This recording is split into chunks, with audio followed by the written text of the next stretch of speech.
বাড়ির কুয়ো পরিষ্কার করতে গিয়ে প্রাণ গেল তরতাজা দুই যুবকের, সেই সঙ্গে মারাত্মক অসুস্থ হয়ে পড়েছে আরও একজন।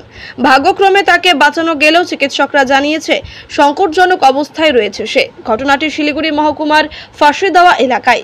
তারা ওই বাড়িতে কুয়ো পরিষ্কার করতে যায়। পরিবারের লোকেরা সারা শব্দ না পেয়ে কুয়োতে উকি দিয়ে দেখে কুয়ো পরিষ্কার করতে নেমে দুর্ঘটনা, মৃত দুইজন, আহত এক। এই ঘটনা ঘিরে রীতিমতো চাঞ্চল্য ছড়িয়ে পড়ল এলাকায়। এদিন ঘটনাটি ফাঁসিদেওয়া ব্লকের ঘোষপুকুর অঞ্চলের বোমরা লাইন এলাকায়।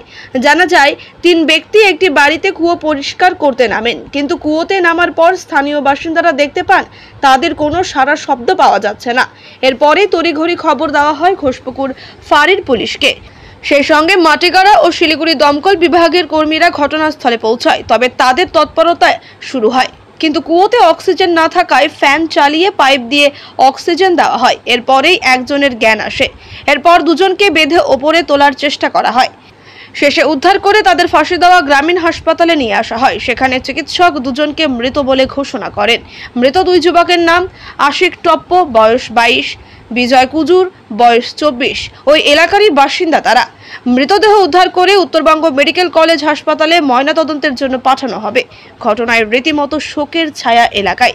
তবে এভাবে বারবার কুয়ো কিংবা সেপটিক ট্যাঙ্কে নেমে প্রাণ যাওয়ার ঘটনা অহরহ ঘটায়। এই বিষয়টির দিকে নজর দেওয়া এবং পাশাপাশি সচেতনতা বৃদ্ধি ও দাবি উঠেছে। কুয়োতে গ্যাস থাকে, সেই সঙ্গে অক্সিজেনের অভাবও থাকে। তারপরও কুয়োতে নামে এ ব্যাপারে সচেতনতার প্রয়োজন মনে করছেন সবাই। পুলিশ প্রশাসনের পক্ষ থেকেও এভাবে কুয়ো কিংবা সেফটি ট্যাঙ্ক পরিষ্কার করার ব্যাপারেও সাবধানতা অবলম্বন করতে বলা হয়েছে। এটা অনেকই ভয়ঙ্কর দুঃখের কথা। এটা আজকে সকালে যেন ওরা কুয়া পরিষ্কার করতে গিয়ে মানে এই দুর্ঘটনায় পড়ছে ওরা। তো আমি তো গোদাম লাইনে থাকি, আর যে ঘটনা ঘটেছে সেটা বোমরা লাইনে। তো যখনই আমি শুনলাম যে এরকম ঘটনা, তো আমি দৌড়ায় গিয়েছি ওইখানে। সঙ্গে সঙ্গে বিডিও সাহেবকেও ফোন করলাম আমি। তারপর যারা মানে ওই কুয়া পরিষ্কার করে দেখাশোনা করে ওকেও ফোন করছি। তো বললো না, আমরা সবাই এখানে আছি, বাগানের সবাই উঠে আসছে এখানে। তারপরে আমি সঙ্গে সঙ্গে আমাদের বিডিও সাহেবকে ফোন করলাম যে স্যার এরকম হয়ে গেছে, কিছু ব্যবস্থা আছে কিনা। তখন উনি ফায়ার ব্রিগেডকে ফোন করলো। তারপর আমাকে ফোন করে জানালো যে না ম্যাডাম, ওরা আসতেছে। তারপর আমি গিয়ে দেখছি ওইখানে অনেক ভিড় ভাড়াটা আছে। মানে এরকম ওদের অবস্থা দেখে আমার অনেক খারাপ লাগছে। কিন্তু ঘটনা হলো কি, আমাদের গ্রামে তো সবাই জানেন যে সবাই নিজের সেই জন্য আমি বারবার বলি যে একটা রাস্তা চওড়া করতে হবে এই এমার্জেন্সির জন্য, কিন্তু কেউ কথা তো শুনে না। নাহলে যদি ফায়ার ব্রিগেড যদি ঢুকতে পারতো, আমরা অ্যাটলিস্ট ওদেরকে কিছু মানে বাঁচাইতে পারতাম, এটা আমার আশা। দুজন মারা গেছে, তার মধ্যে একজনের নাম হলো আশিক টপ্প, আর ওনার বয়স হচ্ছে 22 না 23 বছর। আর একজনের নাম হলো বিজয় কুজুর, ওর 24-25 এরকম বয়স। একজন যে আছে যে বাঁচালো ওদেরকে, ওর নাম হলো ভানু।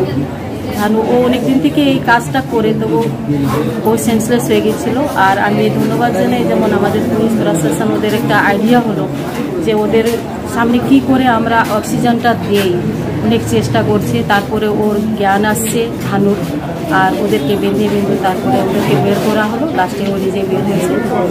তিনজনই আনকনসিয়াস স্টেজে উদ্ধার হয়েছে, ঠিক আছে। উদ্ধার করে হাসপাতালে পাঠানো, আমাদের মাটিগাড়া ব্রিগেড উদ্ধার করেছে। এখন দেখা যাক মেডিকেলে যে ডক্টর কী বলে, ঠিক আছে, ট্রিটমেন্টে পাঠানো হয়েছে। অ্যাকচুয়ালি দেখুন, প্রথমত যে কুয়োতে সাবধানতা, বিভিন্ন ধরনের সাবধানতা অবলম্বন করা উচিত, ঠিক আছে। যেহেতু কোনো কুয়ো যদি অ্যাবান্ডান্ট হয়ে থাকে, অনেকদিন ধরে যদি পরিত্যক্ত হয়ে থাকে, সেখানে টক্সিক গ্যাস জমে যায়। মাটির নিচে গভীরতা যত থাকবে, অক্সিজেনের ডেফিসিয়েন্সি যেখানে থাকবে, অটোমেটিক্যালি সেখানে টক্সিক গ্যাস বেশি পরিমাণে পড়বে। তাই কোনো প্রকারে শিওর না হয়ে হট করে নেমে যাওয়া, এটা মানে সেটা দুর্ঘটনা যখন ঘটে যায় সেটা খুবই মানে কি প্রাণঘাতী হতে পারে। তা স্বাভাবিকভাবে যখন এরকম কোনো কুয়ো থাকছে, অনেকদিন ধরে পরিত্যক্ত থাকছে, ব্যবহার হচ্ছে না, বা সে পরিষ্কার করতে নেমে যাচ্ছে, অনেক গভীরতা রয়েছে, সেখানে আমি বলবো যে না নামাটাই ভালো।